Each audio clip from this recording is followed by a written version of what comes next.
You see, you don't know what it's like because everybody been giving you something. You were born with a spoon in your mouth. And you over here making people suffer because of your stupidity. What a shame, Pink Panther. What a shame. Donald Skunk at y'all service. MAGA's man. Some of these evangelicals, Christ. You gotta be out your mind.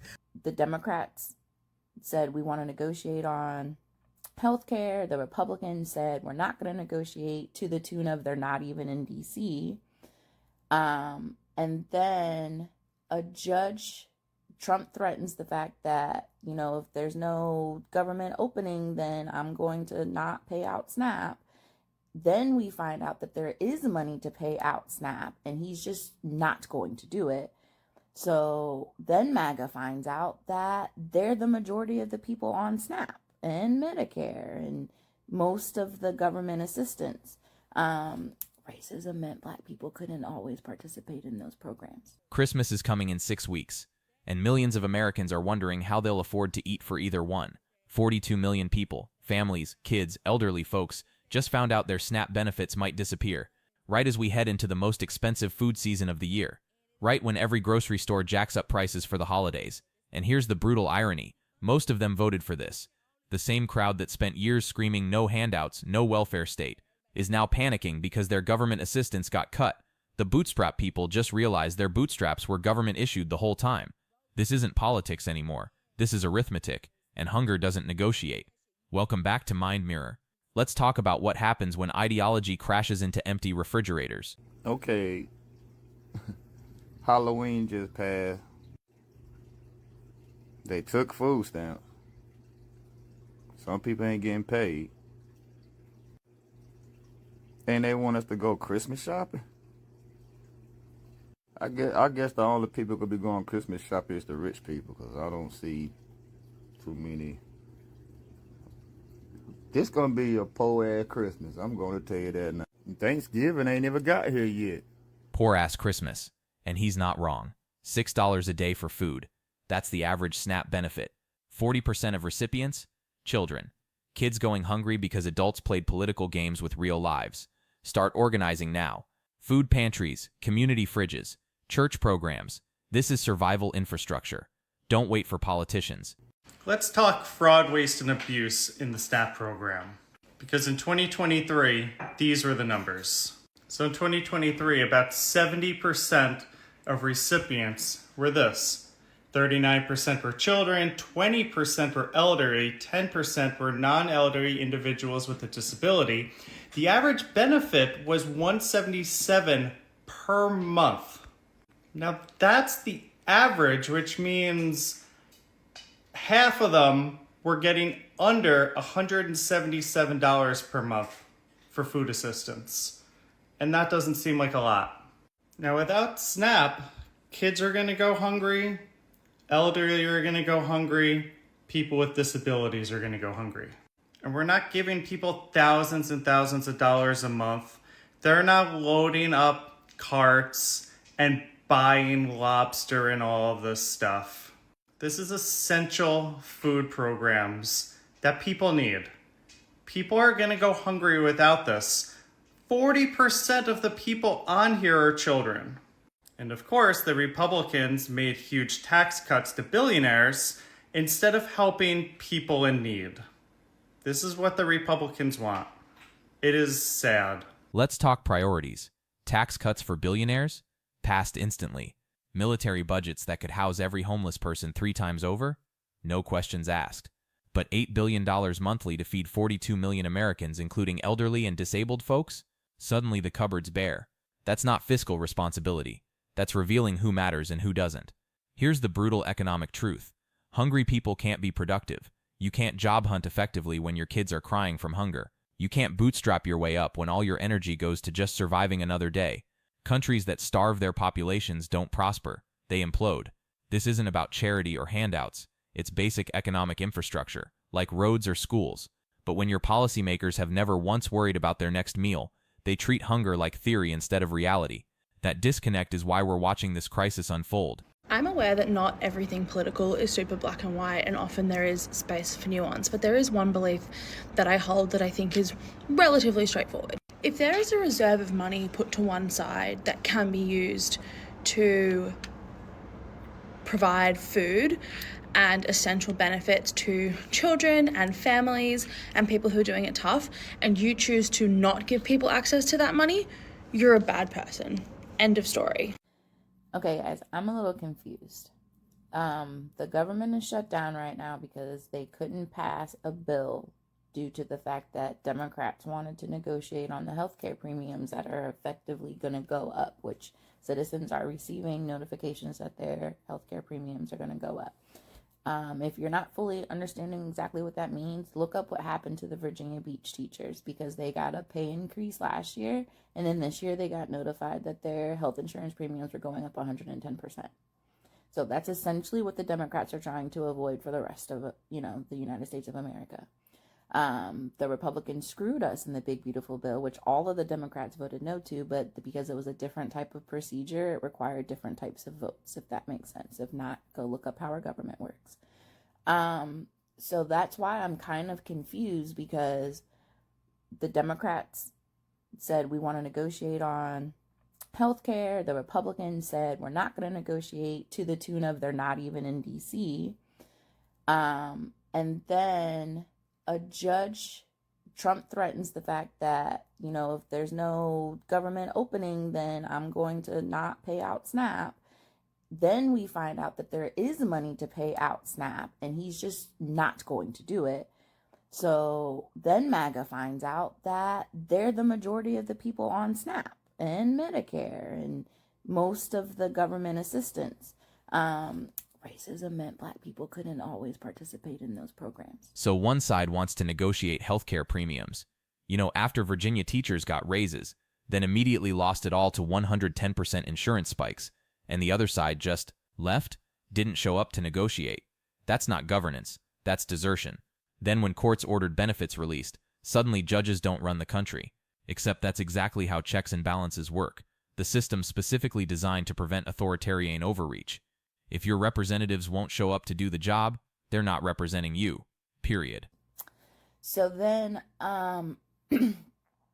we move to, now a judge has said Trump has to release the funds. And now MAGA is saying judges don't run the country. I'm confused. So don't we want lower healthcare premiums and have the SNAP and open the government? Because I'm sure the Arizona congresswoman would love to get sworn in, because that's not happening either. I'm sure TSA would love to get paid, because that's not happening. I'm sure the military would love to not have to hold their breath every 15 days to find out whether or not they're going to get paid. Meanwhile, Argentina's still getting paid. Israel's still getting paid. What happened to America first? Like, the math isn't, the MAGA isn't MAGAing. Okay? The MAGA isn't MAGAing. For Zoran Mandami, the frontrunner to become mayor of America's largest city, has just been exposed as a total fraud. Y'all like the video right here. Follow for more. So the socialist golden boy, who's now drowning in a massive dark money scandal linked straight to, guess who? George Soros. And the worst part, it looks like your tax dollars might have paid for it. New documents show Mandami's so-called grassroots campaign got over 40 million funneled through 6 fake tax-exempt groups, all tracking back to Soros' Open Society network. Investigators say these groups pretended to be independent but shared the same offices, the same staff, and the same bank accounts. It's a coordinated operation, almost like a political Ponzi scheme hiding in plain sight. Even worse, whistleblowers filed 11 new IRS complaints alleging the Mandami machine used government grants, $52 million worth to fund this fake movement. So yeah, Americans are literally bankrolling the socialist takeover of New York. November 2025, and ladies and gentlemen, the mask just slipped. Chuck Schumer, the man who spent weeks blaming Republicans, blaming Trump, blaming you, just snapped on live television. Not figuratively, I mean red-faced, finger-pointing, storming off the floor snapped. And so what really set Chuck Schumer off?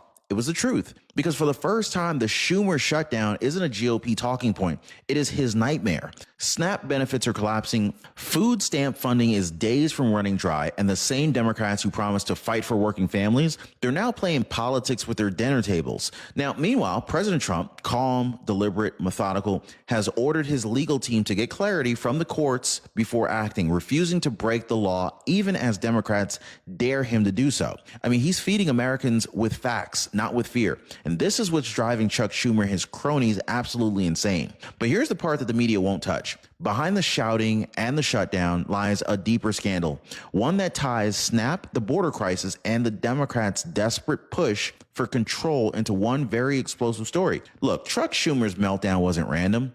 It was a tell. It was a sign that the truth is getting too close. The truth about why billions are vanishing overseas, why illegal crossings keep climbing, and why the American people are being told that there's no money for food. Meanwhile, Washington funds everyone but you. Now, tonight, I'm going to pull back the curtain. You're about to see exactly how the SNAP scandal blew up the Schumer shutdown, how President Trump turned their trap into a masterstroke of leadership, and why the Democrats' house of cards may finally be crashing down. Buckle up, folks. Cut the partisan noise. Who cares about blame when people are starving? Here's what matters. $6 billion in emergency funds exists. Program needs $8.6 billion monthly. That math doesn't work long term. But waiting for legal clarity while millions go hungry isn't leadership. It's stalling so you can play hero later when you do what you're legally required to do anyway. Don't wait for DC. If you're on SNAP, hit up local food banks now. Stock rice, beans, pasta, cheap calories that last. Churches, community centers, mutual aid networks. Build your safety net before crisis hits your kitchen. Not on SNAP? Donate now. Food banks are about to get slammed. Because when you hear what's really actually sending Chuck Schumer running off that Senate floor, you're going to understand why this week in DC could change everything. This isn't politics. This is the collapse of a narrative and the beginning of a reckoning. Hit the like button and subscribe. Ladies and gentlemen, this wasn't just another bad day on Capitol Hill. This was the moment that the facade cracked. Cameras were rolling when Chuck Schumer, face red with fury, was asked one simple question. So what happens when SNAP runs out? And instead of answering, he exploded. Paper slammed, microphones cut. Schumer stormed out, the Senate floor echoing behind him. I mean, you could feel the tension. Democrats' entire shutdown narrative was collapsing in real time. The man who prided himself on control finally lost it, and Americans saw the truth. This wasn't leadership. This was desperation on full display. Now, the spark that lit the fire was SNAP, the Supplemental Nutrition Assistance Program. So now, weeks from running dry, there's roughly $6 billion left in contingency funds, but the program, it's burning $8 billion every month. Now, the math doesn't lie, folks. Millions of low-income families could lose benefits, and instead of fixing it, Democrats, they're holding the system hostage. So they would rather watch Americans go hungry than to let President Trump get credit for reopening the government. So two massive losses for the Trump regime in federal court regarding SNAP benefits. A Rhode Island judge has ordered that the Trump regime immediately tap into its contingency or emergency funds to make sure that 42 million Americans don't starve this weekend. That was a decision issued by Judge John McConnell. The group Democracy Forward filed the one in Rhode Island. Then separately, there was a case brought by AGs in the United District Court for the District of Massachusetts, where there a federal judge, Judge Talwani, basically found the Trump regime not tapping into the emergency or contingency funds for SNAP was unlawful, but the remedy has not yet been officially issued by the judge in the Massachusetts case, because the judge wants an answer by Monday. But people are going to starve this weekend, so the Rhode Island order is a nationwide order, though, and that's really big. And it's big because for a lot of reasons. One, because we don't want people to starve to death, and so this was a heroic lawsuit filed by the group Democracy Forward. But also, the Trump regime has been exposed as utter liars, right? You had MAGA Mike Johnson and J.D. Vance and Trump and all of them, they were saying this lawsuit is frivolous, that there's no basis. And now we have federal judges, multiple, saying no, the actual correct legal opinion is that this emergency fund should absolutely be used. Multiple federal judges reviewed the law and said emergency funds must be used, not opinion statute. Politicians called it frivolous and said it'd take weeks to resolve, then lost immediately in multiple courts. That's not error. That's lying while millions of lives hang in the balance. Emergency funds exist for emergencies. 42 million people losing food access is objectively an emergency. The law is clear.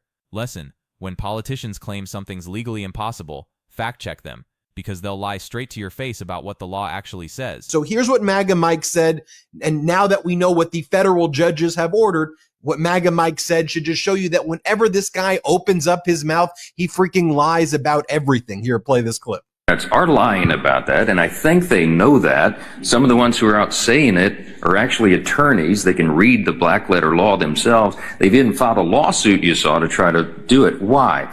Because they wanted a talking point. They know that's a frivolous piece of litigation. They know they're going to lose, but they also know it'll take many weeks or months to have that ultimately determined by a court because of the way the justice system works. So they're using it as a talking point to try to claim. Okay, update, because I see a lot of comments in the comment section, and I see a lot of people just running their mouth, not giving the correct information, which is exactly why I waited for everybody to put their stuff out there first so that I can go and look it up on my own. And again, this is why you're supposed to go and look it up on your own. So I know that y'all been hearing about the SNAP benefits and that they did not disperse. Accurate, right? So either way, the judges blocked the mandate in which they were supposed to not be able to block our SNAP benefits, right? However, that does not mean that the SNAP benefits are not coming. It means that they are going to be late, which we knew that was a possibility even when the judges blocked that, okay? That there was a huge possibility that a lot of states would be late. In the meantime, since that has happened, the USDA under the Trump administration has now moved forward with telling stores such as Kroger and other major chain brands that they are not allowed to give out a shit ton of discounts. As families continue to scrounge together to figure out how they're going to feed each other, how they're going to feed their kids, let it be known that the same president y'all voted for told the stores not to give y'all major discounts so you could stretch that dollar and find a way to make the food last all month. Now, what's important to know here is that they also told those federal judges, okay, because there was a lot of people that was saying, like, he the president, he gonna do what he want to do. True, but that's literally what the judiciary branch is for. There are loopholes in case your president turns into a dictator. You don't think that you mean to tell me you sat in the same classes as the rest of us and don't know that there are loopholes in every single branch that can override and supersede every other branch? Anywho, so he does. The Trump administration, they do have to abide by it because they're currently now being sued by all the states, right? This is the loophole that they did back to the federal judge. They just reported to the federal judge this morning that, yeah, they're going to send the SNAP benefits, but they're not sending all of it. They said, okay, you can use the contingency funds, but it's going to take like 2 weeks to get there, and it ain't going to be enough for everybody. So yeah, the states can use the contingency funds, but you can only use it when we tell you to use it, and it ain't going to be enough, which means that everybody got to get significantly less than what they normally receive. That's what they told both the USDA and the federal judges that told him he can't do that shit. You cannot take people's SNAP benefits away from them. So as of right now, it is being reported that they do plan on issuing SNAP benefits. It's not going to be your normal amount, and it's definitely not coming on time. They said it could take some states up to 2 weeks. Some people may receive theirs early. A lot of people going to receive theirs late, but don't look for it. In the meantime, they threatening to kick several stores out of the SNAP benefits program on their end. And they threatening to shut the machines down indefinitely if those stores do give major discounts to help feed families. The president, MAGA, voted for everybody. Wait, benefits are delayed. Families are scrambling, and the administration threatens stores if they discount food to help? That's not policy. That's cruelty. If helping people was the goal, you'd encourage discounts. Make survival easier during transition. Instead, Threaten stores for helping too much. That reveals everything. This isn't about fiscal responsibility. It's about control, making sure people feel maximum pain for needing help. Yep. And the Green Party participated in ensuring that this happened. So if you hear any of those Green Party people popping up talking about, it's not my fault, it's not my fault. Yes, it is. You participated in this. In addition to that, if you hear any MAGA people switching sides, tell them to stay their ass right over there. No, ma'am. This is what you voted for. So, yes, the SNAP benefits will be coming. It ain't going to be coming in the way you want, or in a damn sure won't be coming in the time frame you want. The reason they're doing it like this is because Donald Trump wants to make it look like he saved the day yet again. In addition to that, they want to keep track of certain spending and certain shit. Even though they know that they're not allowed to do this, they're going to try and find whatever backdoor option that they can to screw the American people over in whatever way that they can. Additionally, they have not let go of them wanting to go to war. So judges order funds released. The response? Fine, but it takes 2 weeks. Won't be enough for everyone. And states only access funds when we approve. Technical compliance causing maximum suffering. Strategic cruelty. Your reality for 2 weeks. You're alone. Build networks now. Neighbors with rice. You've got canned goods. Trade. Someone has transportation. You've got time. Coordinate food bank runs. Pool resources. This is actual community, not the political buzzword. People helping people, because institutions shouldn't be necessary. But it is. Adapt, survive. Remember who made this essential. With Venezuela, they are yet again talking about, Venezuela threatens their Christian objectives. And way of life. Nigeria threatens their Christian objectives. There's a Christian crucifixion, and there was the whole femicide happening in Nigeria for years, and all of a sudden, okay, this is with the bullshit. We don't give a fuck about your initiatives or whatever the fuck you talking about. Anyways, yeah, they feel some type of way, and they just want things done on their time. But yeah, them SNAP benefits is coming. They just not coming in anywhere near the time frame you think it's coming, and not nearly enough is coming when you think it's coming. So I guess, girl, over the next 2 weeks, figure it out. We gotta barter. We gotta help each other out. We gotta find a way to rob Peter to pay Paul, cause they ain't coming. A judge has ordered the Trump administration to distribute SNAP contingency money amid the government shutdown.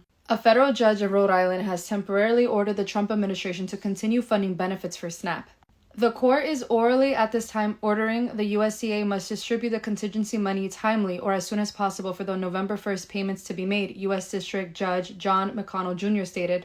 After an hour-long emergency hearing, the judge ruled that the suspension of SNAP funding is arbitrary and likely to cause irreparable harm, citing the terror felt by Americans who are scrambling to meet their basic nutritional needs. There is no doubt, and it is beyond argument, that irreparable harm will begin to occur if it hasn't already occurred. In the terror it has caused some people about the availability of funding for food for their family. The decision comes one day before the U.S. Department of Agriculture, which runs the SNAP program, was scheduled to freeze SNAP payments due to the ongoing government shutdown. SNAP generally requires $8.6 billion in funding every month to provide 41 million Americans benefits and administer to the program. Despite the ruling, it's not immediately clear how the judge's decision will be implemented and if it will take effect in time to help millions of Americans who rely on funding. Judge McConnell ordered that the Trump administration to continue paying for the program using emergency funds and to notify the court by Monday how SNAP will be funded. The coalition has argued that the LASPA funding will cause irreparable harm and violates a federal law that prohibits arbitrary government actions. The ruling came as a federal judge in Boston in a separate case ruled that the Trump administration's attempt to suspend SNAP funding is unlawful, but declined to immediately order that the program be funded. U.S. District Judge Indira Talwani reserved judgment about whether to issue a temporary restraining order, instead asking the Trump administration to advise the court whether they would authorize reduced SNAP benefits for November. She ordered the Trump administration to answer her question about reduced SNAP funding by Monday. For the reasons stated below, plaintiffs have standing to bring this action and are likely to succeed on their claim that defendant's suspension of SNAP benefits is unlawful. Where that suspension of benefits rested on an erroneous construction of the relevant statutory provisions, the court will allow defendants to consider whether they will authorize at least reduced SNAP benefits for November and report back to court no later than Monday, November the 3rd. The judge said the Trump administration was expected to appeal both of Friday's rulings. What are your thoughts in the comments? D-Skunk, how's that ballroom coming along? Y'all making some progress over there here on this holiday where people ain't got no food. It's October, Halloween, October 31st. We're going into November, the month that we celebrate Thanksgiving. And you over there trying to build a ballroom. I wonder how you would feel if it was your family sitting over there with no food, needing to eat, hungry, with hungry children crying for something to eat right around Thanksgiving and Christmas and all the holidays, as if we had enough food to cover all the hungry people anywhere in America. But yet you sit up on your high horse. You see, you don't know what it's like because everybody been giving you something. You were born with a spoon in your mouth.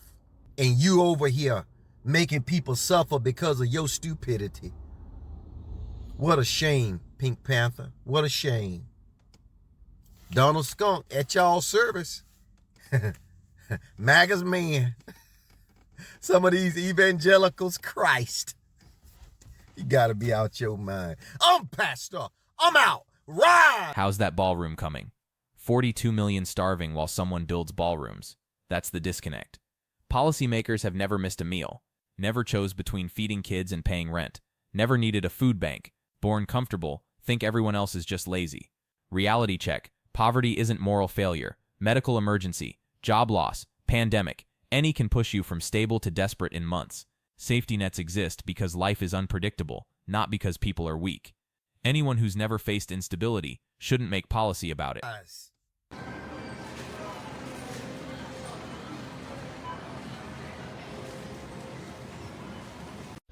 The bumper sticker on this back of on this truck says, "If you can't feed them, don't breed them." Someone actually took the time to make the sticker and stick it on the back of their trucks, superimpose it on the back of their truck for everyone to see. Wow. Now, I'm not in full disagreement with that statement, by the way. Obviously, if you can't afford kids, you should not have kids, okay? But which is it? Like which is it that which message is the right trying to send to everybody? Do you want us to have kids, or do you not want us to have kids? Even the Vice President of the United States, and I'm paraphrasing here, has said that no career that you can have would be as fulfilling as it would to be a mother. Okay, but I have news for the Vice President. Not every woman wants to be a mother. And there are many women who do want to be mothers. They just simply can't afford to do it. Because people like you have made society so difficult to live. And by people like you, I mean people who've worked in venture capital, people who've worked in private equity, have made society so difficult to live that people can't afford to have kids, okay? And for that reason, American fertility has reached an all-time low. It's not that people don't want to have kids. It's not that people can't afford kids. It's that you have created an environment where it has become so difficult to have kids and to sustain kids that they don't know what to do. They don't know what to do because 20 years ago, it was much easier to raise a child than it is today. And of course, there's also the problem with the fact that you don't want to bring immigrants into this country to replace the declining population. And that's going to have a whole heap of problems within itself when it comes to needing labor for something and then not being able to get labor. You don't want to give people health care. You don't want to give people subsidized child care. You don't want to give affordable college. What incentive is there to have a child at all?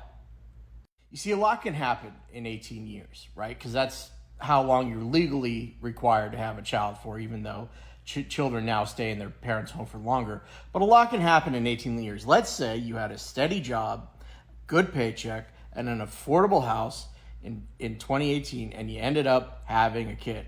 2020 rolls around, pandemic happens, you lose your job, you go on food stamps. Well, that's life. Life happens sometimes, okay?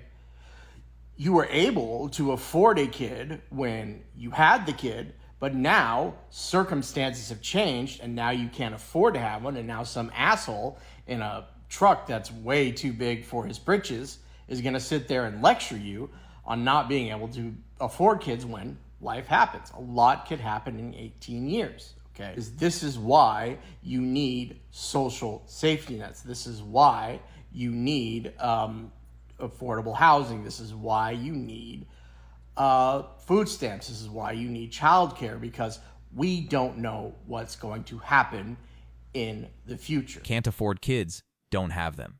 Okay, but what about families doing fine in 2018? Then pandemic destroyed their industry in 2020. Factory worker whose plant moved overseas? Teacher whose premiums doubled overnight? You can't predict 18 years of stability. Nobody can. That's not irresponsibility. That's living in an economy where one emergency destroys you. Same people preaching personal responsibility created conditions where medical bills bankrupt families. You need safety nets, food stamps, housing assistance, healthcare, childcare, not handouts, infrastructure for surviving hardship. Everyone lecturing about affording kids is one crisis away from needing identical help. Nobody's immune anymore. Okay, and the sad part is something like this could very well happen to people in red states. As a matter of fact, it is more likely to happen to people in red states, but they're still going to sit there and shame other people. Make it make sense.